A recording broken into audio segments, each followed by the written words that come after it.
What is going on, guys? Joey Franz here at FLEXX Training Systems, and today's video I feel is going to be particularly useful because I know a lot of you guys are experiencing this or feeling this or might be confused, and this video is hopefully going to help you with that. So, that being said, let's get right into it. Let me paint a picture for you real quick. Let's say you get to the gym, and let's say it's like the end of the week. Or maybe you're coming off of a really good week where you hit some good PRs or big numbers, right, relatively for you. And you don't feel super strong, but or you feel all right. Like, you know, you're moving the weight and nothing really hurts. You don't really feel anything, but you just can't get it right. Like something is just off, right? So you start thinking about your form and you go, you know, you're going crazy, like trying to move your feet or change your hands or do something. But in reality, right, this is where the advice comes in, right? And more often than not, if you've been doing this sport for any amount of years, it is probably not your form.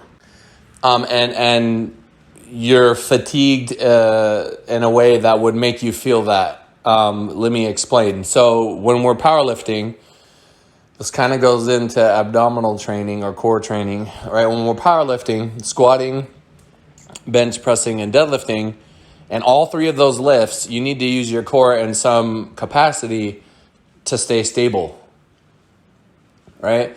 On squat, I mean, I know a lot of you guys might not think it, but if you've ever had a reason or just not been able to squat for an extended period of time, I'm talking like a month or more, your midsection will get smaller, right? It will get smaller. Like, assuming you're not getting fat, but your midsection will literally get smaller because you're using a lot of stabilizing muscles, your obliques and things like that. You're just using them a lot more than you think, right?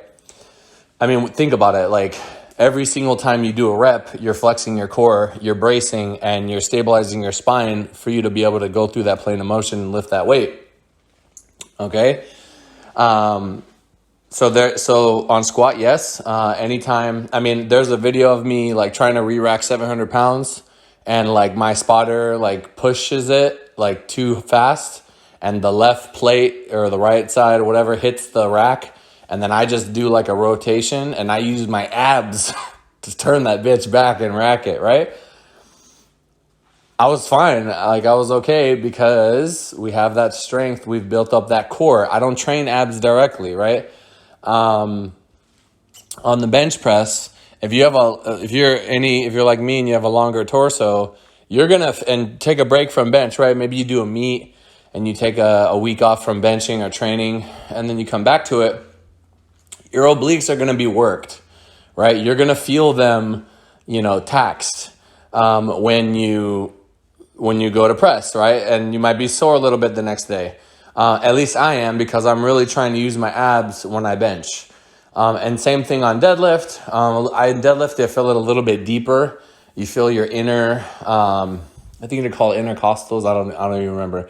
You have muscles all over your core pretty much. Psoas and whatnot, all that good stuff, right? And it's working, okay? And when you're performing these lifts, anytime you're generating, a good amount of volume and building some fatigue in the power lifts, you're okay, squat, we're using our legs. You're also using our posterior chain. Bench, you're using your upper body, using your pecs, shoulders, triceps, but you're also using your core to stabilize. On deadlift, same thing, posterior chain. On bench, you actually do use your posterior chain to stay stable. It's just more isometric as opposed to an actual contraction. Some people, they contract when they press because they're not tight out the gate, but that's another thing. But the point is, you're training all three lifts and you're taxing your core. You're taxing your setup. You're taxing these stabilizer muscles. And if you work with me, I'm having you do so much pause benching to the point where you're pretty much always being challenged in that regard. But when meet day comes around, you're going to be so fresh and those stabilizers, your core is going to be so just recovered that you're not even going to know what to do with yourself, right? Think of it have you guys ever seen those old like if you're in anatomy class and they'll have a picture of like a dude with no skin, right? And you see like all over the body, you see muscle fibers.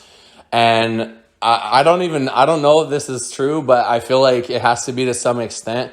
But in your calves, a lot in your abs, I think we just have like different types of muscle fibers that are used to being like pretty much it's harder to break them down, right? Now that could be completely wrong, but if you think about it, I mean, how many repetitions do you take per day on your calves? Like 1 million, right?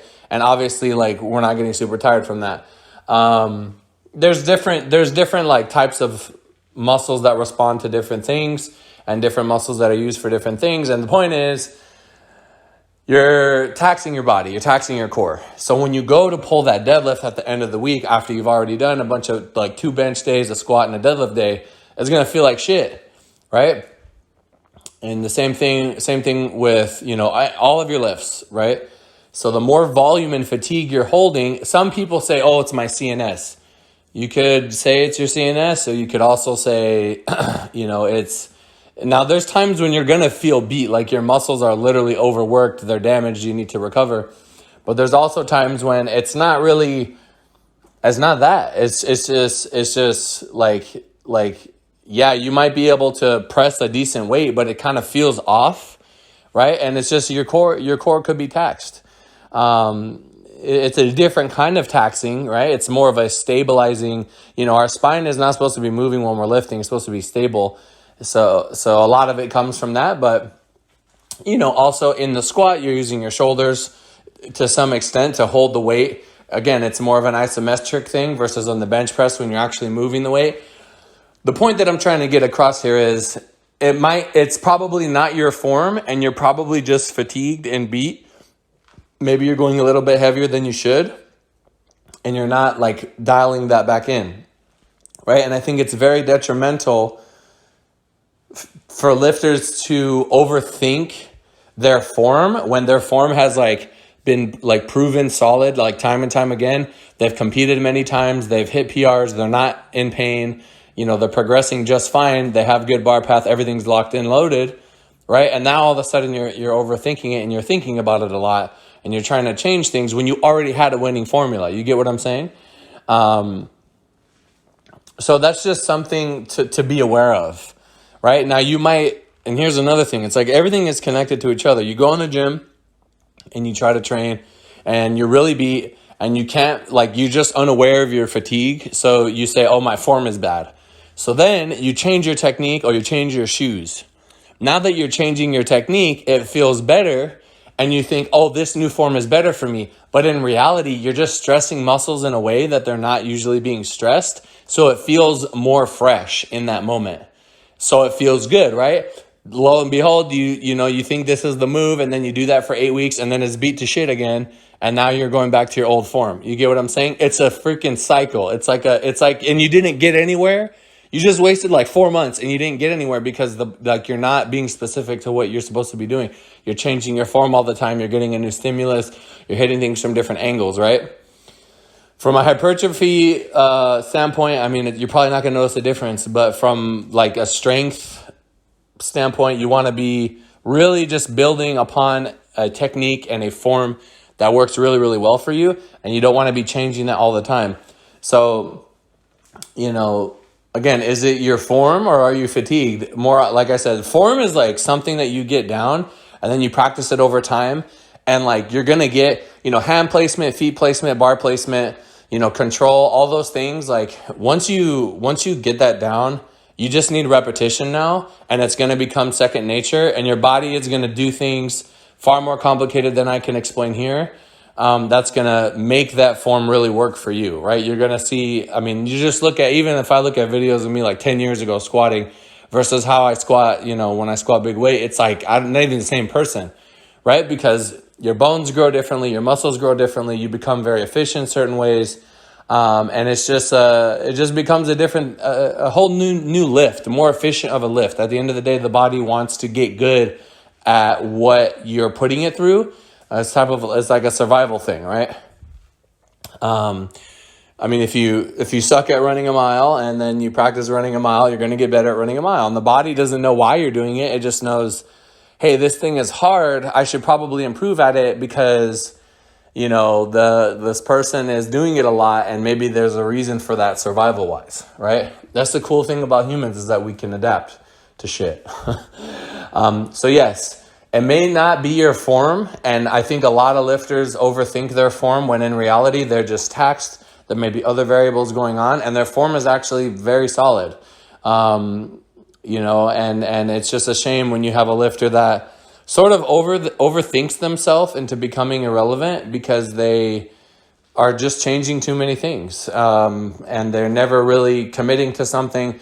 The person that commits to something, like if you commit to a plan that's like decent, but you commit to it and you never miss a beat and you focus on your variables and you hit everything you're supposed to hit, you're probably going to get farther than the person that has the best plan, but they don't believe in it. They're constantly changing their form. They're just not consistent. Now you're messing with consistency, and that's like a super powerful thing that you don't want to screw up. Granted, consistency doesn't mean consistently overshooting. It means consistently doing the right things to put yourself in a position to be successful. So, yeah, don't, you know, I think for a lot of you guys, I mean, if you have a coach, you can simply, you know, communicate with them and figure out, you know, why you're feeling the way that you're feeling, just to give you a better understanding. So the next time you feel that way, you know, you can be better equipped to handle that situation. Yeah, that's pretty much it. You know, it's even if something feels off, you gotta like, it's not going to be permanent, right? It's going to, like, things change. The body, you know, wants to heal. It wants to recover. But if you're constantly, you know, taxing it, it's very difficult for that to happen. Anyway, if I had to sum it up, just, it might not be your form, or it's probably you're holding too much fatigue, which is making your form feel like shit because your, you know, core muscles are all screwed up, right? And you don't want to, something that could have been solved with a simple deload, or maybe you just need to go through that because of where you're at in training at that particular moment, whether it's that part of the week or day or whatever. It's a shame when all you needed was a little deload, but now you're just like spinning your wheels. You're super inconsistent. You're getting in your head. You're going back and looking at old videos of yourself when you were at your very best and your variables were completely different, and it's totally not fair for you to compare that moment to now. I mean, yeah, obviously on meet day, you're going to look one way versus like, I just finished 3 weeks of sets of 8 on squat. Like, it's a different thing. You know what I mean? It's not fair. You're going to go crazy doing that. So anyway, I think there's a lot of good things to take away from this. If you made it this far, that means you like the video. So go ahead and like the video. Thank you guys so much for making it to the end. And yeah, I'll see you guys in the next one. Peace.